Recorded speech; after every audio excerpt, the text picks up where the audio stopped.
माझ्यावर आता अगदी सिरियसली लक्ष, कारण तुम्हाला मी काल न कळत तो शाबरी मंत्र तुमच्या तोंडात तुम्हाला उच्चार करायला मी लावलेला आहे, सांगितलेलं आहे, पण तपशील सांगायचं वेळ नव्हता काल बोलायला. तुम्ही आव्हानाला बसलेले होतात. ते म्हटलं केव्हा तरी सांगू. आता मी पाहिले की उद्या पुन्हा मी विसरलो म्हणजे झालं, संपलं सगळं.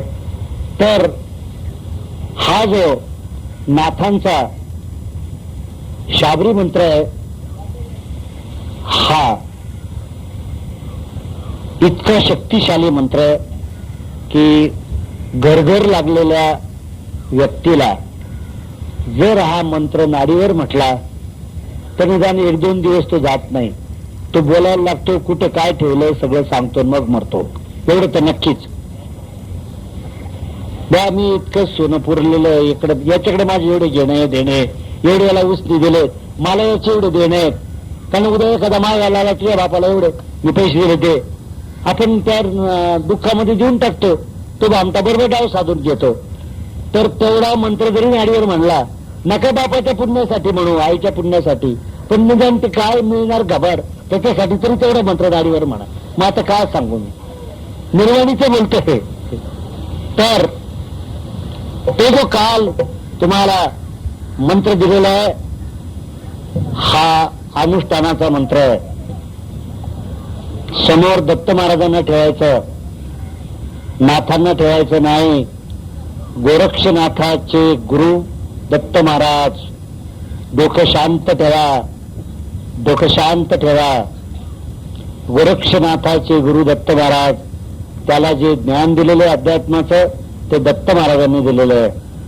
आणि समोर दत्त महाराज आपलेच, आपला मार्ग हा दत्त महाराजांचा मार्ग आहे. तेव्हा मनात कुठल्या तरी किलमिशाने भेद रहित असं राहा.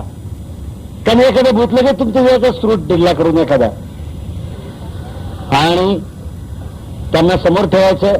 आणि रोजच्या उपासनेत कमीत कमी 1 माळ, 11 तर फार चांगलं, 1 जर माळ तुम्ही तो जप केला तर आपल्या वाणीत एक प्रकारची तेजस्विता येते.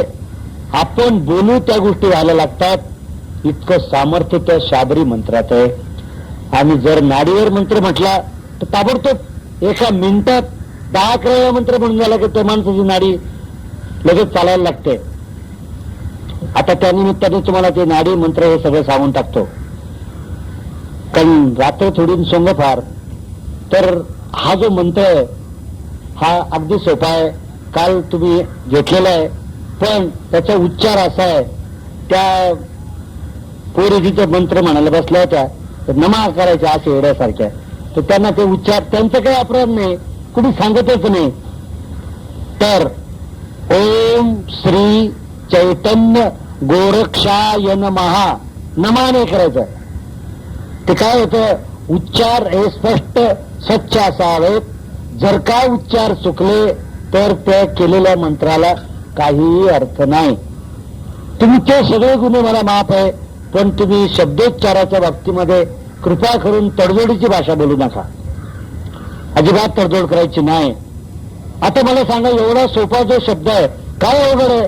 ओम श्री चैतन्य गोरक्षाय नमः, ओम श्री चैतन्य गोरक्षाय नमः. आज काही नवीन लोक आले असतील, काही कालच्या लोकांना सगळं माहित आहे. तर हाच तो शाबरी मंत्र. प्रत्येक नाथांचे मंत्र वेगळे आहेत, कारण याच्यात गोरक्ष नाव आलेलं आहे. काही म्हणजे जालंधर येईल, काही म्हणजे चरपटनाथ येईल, अरभंग.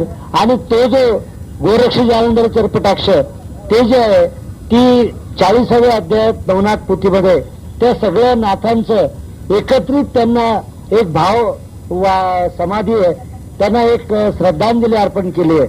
माझं त्या नवनाथाविषयी काहीही म्हणणं नाही, परंतु आपलं काम करणारा मंत्र आणि शक्ती आणि सामर्थ्य हे या शाबरी मंत्रात आहे. तर हा मंत्र नाडीवर बनायचा आहे. पुढे तिथं मामा मोर्चे आणले,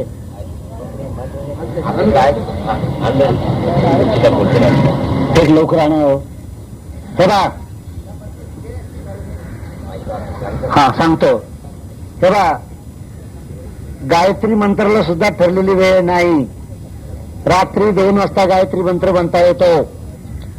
एखाद्याची बायको विटाळशी असली आणि तिला चक्कर येऊन पडली, डोळे पांढरे केले, तरी सुद्धा मनात विचार आणायचा नाही इच्छा नाडीवर गायत्री मंत्र मी कसा म्हणू, कारण ते 16 ओळ्याच्या आमच्या डोक्यामध्ये इतक्या फाजील कल्पना आहेत. हे पहा, मंत्र या शब्दाचा अर्थ जे मनाने करायचं तंत्र त्याला मंत्र म्हणतात. विटाळ शरीराला आहे, मनाला नाही, मनाला नाही, मनाला नाही. बाईच्या देहाचा गुणधर्म आहे विटाळ असणं हा, आणि म्हणून बरेचसे दीड शहाणे त्या बायांना काही देवधर्म करू देत नाहीत, मंत्र तर जपूच देत नाहीत, कारण यांनाच मूर्खांना माहित नाहीये मंत्र म्हणजे काय. हे बा, पोथी वाचू नका, पोथी वाचणं शरीराचा धर्म आहे, शरीराला दोष आहे. पोथी वाचू नका, पूजा करू नका, नैवेद्य दाखवू नका, पण मंत्र जपा. का तर मंत्र हा मनाने करायचं तंत्र आहे, त्याला शरीर धर्म नाहीत, त्याला शरीर धर्म नाहीत. का समजा अशी वेळ आली एखाद्यावर दुर्दैवाची, मी जरा अपवाद म्हणून नाही बोललो, माझा बोलण्याचा उद्देश हा की तुमचं जो सगळे विद्या आहेत, पण बाई तर घाबरी झाली, डोळे पांढरे केलेत, हातपाय झटकायला लागले, सगळे रडारड कार्टे पोटे बोंबलायला लागलेत, आणि तुम्हाला ते सगळी विद्या माहित आहे, पण ती विटाळशी आहे, तिला कसं काय मी हे करू, कुठलाच विचार करायचा नाही. रात्री 2 जरी वाजले तरी बाईच्या नाडीवर हात ठेवायचे, आपले सगळे मंत्र ठोकून म्हणायचे. पण तुम्ही जर म्हणले ना की मी स्तोत्र चालणार नाही, स्तोत्र वेगळे, मंत्र वेगळे, नाम वेगळं, नाम घ्यायचं नाही देवाचं, स्तोत्र म्हणायचे नाहीत.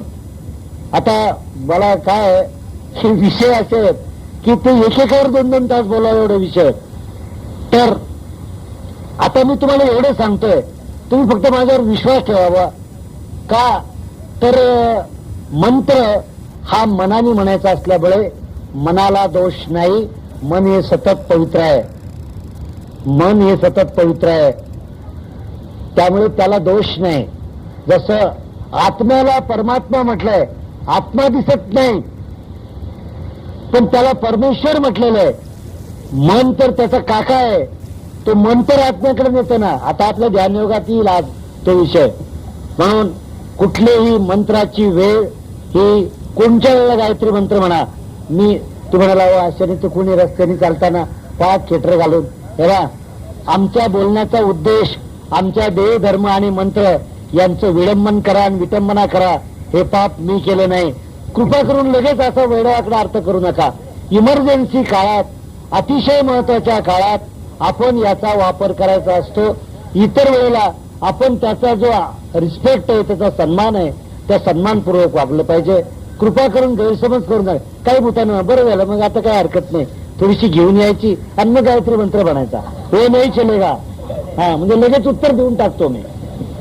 त्याचा अर्थ असा नाही, हे मी इमर्जन्सी संकट काळात त्या मंत्राचा उपयोग व्हावा म्हणून म्हणून म्हणून